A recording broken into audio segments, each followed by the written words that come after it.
All right, so we got a lot of corruption and scary stuff coming out of the Liberal Party of Canada. Now, the main reason I wanted to talk about this largely isn't just to crap on the Liberals, I mean, the main point being is that the mainstream media won't touch anything the Liberals do wrong. Any amount of corruption, any amount of crazy stuff they do, they won't touch because the mainstream media, namely the CBC, is basically PR for the Liberals and basically anyone on the left, the Greens, the NDP, and they're just flat out biased to the left. It's the best way of putting it.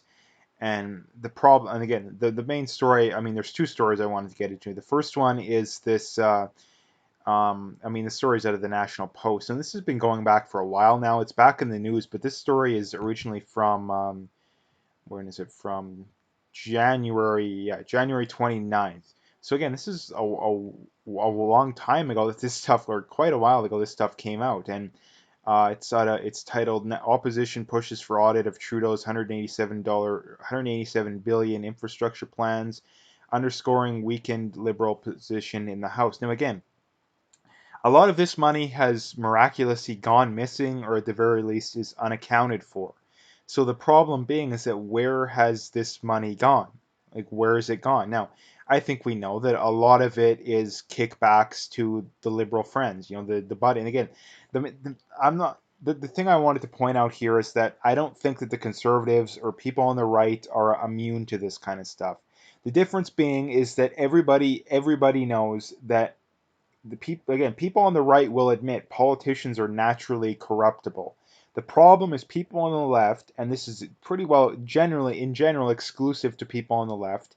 They pretend that politicians on the right they're naturally corruptible. It's inevitable that they'll become corrupt. But politicians on the left, that no, they'll never get corrupted. They'll never get corrupted. Even though when you're on the left, generally there's more money going through the hands of government. So again, their worldview is that the more money available to be stolen, the less likely people are to want to do it. Basically, like the more likely you are to get away with it, the less likely you are to want to do it. Again, it's just the exact opposite of what a normal person would think of as far as human psychology goes. Now, again, it's not that the conservatives are completely immune to this. Again, if you're from Alberta and you talk to these lefties, that's all they ever talk about. Oh, the conservatives are giving, or the UCP, they're giving their royal buddies money and all this kind of garbage. And I mean, the liberals are coming in and cleaning up the wells too. Like, it's not just the conservatives. Like, you guys are and again, it's not people watching this video, at least probably 99%, but they're crazy because they're literally ignoring the elephant in the room and pointing out the other elephant in the room.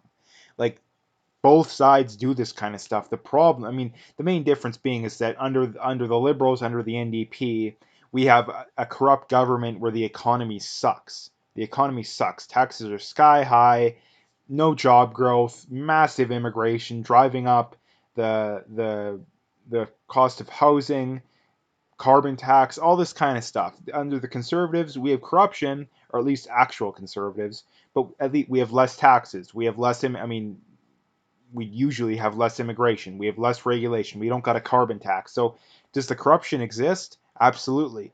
But at least we're living all right. Like, I mean, look, it's the classic, states compared to Canada, comparison. Do I like Trump? No. Like, I mean, I probably would vote for him. Like, he's just good enough for me to vote for him. Probably.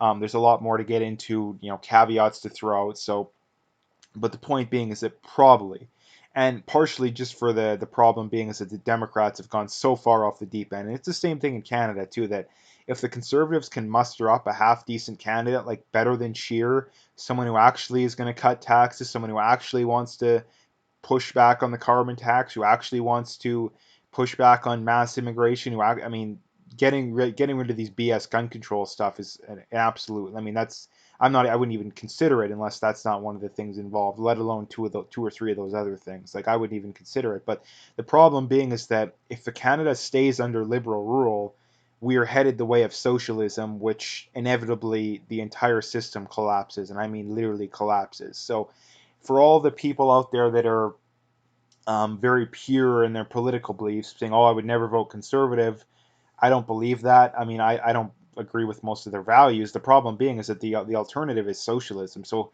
unless you can get out of Canada, I mean, I don't think that that's a good way of going about it. Now, if one of these third parties can gain legitimate support, I mean, like legit, they're going to get a decent amount of seats. Yeah, then it would be a good idea to support them. The problem being is I don't know if that's going to be the case, at least not this time around. And the other thing to suggest too is that a little strategic voting should probably be going on. If you're in a area where and the conservative candidate is an actual true good decent conservative and you know they're going to win, then it's probably a good idea to vote for that third party to boost their support. But if you're in a riding where the numbers are very close, then again it's a tougher choice. But again, we don't even know who the leader is going to be. We don't know any policy positions. At least I think most of them want to push back on gun control now to varying degrees.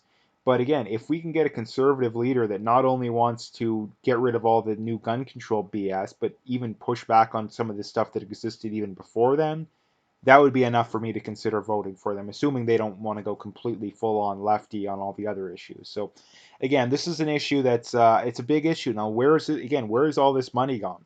And this is one of the things that we have. The Alberta, the lefties, and the NDP up in arms about the 4 billion that Jason Kenney and the oil companies are getting to clean up the wells and whatnot. But yet we got 187 billion here, and nobody cares. Again, they're just flat out hypocrites. Like they're just flat out hypocrites. They only care about it when it's the conservatives doing it, and that's the main thing I wanted to point out. So the other big story is a liberal minister and a guy that ran in the last election, I believe. Yeah, he's facing child porn charges. Now, again, why is this not all over the news? Now, again, if these kind of stories were coming out, and let's just imagine the conservatives were in power, and they had 187 billion that is kind of unaccounted for, and one of their someone who ran for them, child porn, if they had SNC, like the corruption here is just off the charts, like off the charts. And the main thing I'm trying to point out here is that this it's just the sheer hypocrisy that where is the mainstream media on this one? Like where is the mainstream media? And the fact that they're not around just goes to show again where their bias is like. And we still have people that pretend that the mainstream media is not biased. What are you talking about? Like of course they're biased. They couldn't be more biased. It's like they're literally running PR for the liberals. Like they're literally the same thing. Like again, people are just absolutely and utterly crazy nowadays. So again, those are the two stories I wanted to bring up today. The main point being liberal corruption off the charts. And again, the reason why there's the big difference too is people point out, oh, the conservatives, no, they're not the same. The conservatives are bad, but they're not to the same degree, and not even close. For the simple reason that if you're a conservative, you know that you have to have a squeaky clean record. You have to have a squeaky clean record because if you don't, someone will find that out and they will eviscerate you. Again, Trudeau can wear blackface multiple times. Nobody cares. But if Andrew Scheer wore blackface, if Trump wore blackface, if Trump got caught wearing blackface, if pictures of him resurfaced, that would be the biggest news story of the decade. But yet Trudeau does it, and nobody cares. In fact, they hardly lose any support. Hardly lose any support. So again, that just goes to show just where the differences is. Are conservatives corrupt to an extent? Absolutely. And the problem too is that power naturally corrupts. And it's not the old people are naturally good, naturally bad argument. It's that the more incentive you create for someone to be bad, the more likely they are to be bad. The less incentive, the less likely. It's not people are naturally one way or the other. And I think there's a small percentage of people that are naturally one way, but the vast majority of people are driven by incentive. And the problem is, as a politician, you have a lot of power over people. A lot of it is unjust and not warranted, and people will abuse that. And which is why, again, the other reason why the left has zero credibility is that they support giving the government more power. So again, if you're going to complain about government abuse and government corruption, and your solution is to give them more power, I mean that's like complaining about a corrupt cop and giving the police more privacy and more power. Like, are you joking? Like, how stupid can you be? So again, that's the last point I wanted to bring up here. So anyway, if you liked the video, make sure to hit that like and subscribe. Check out my PayPal and email. I got linked in the description. Again, appreciate any donations, but at the very least, just hit that like and subscribe if you haven't already.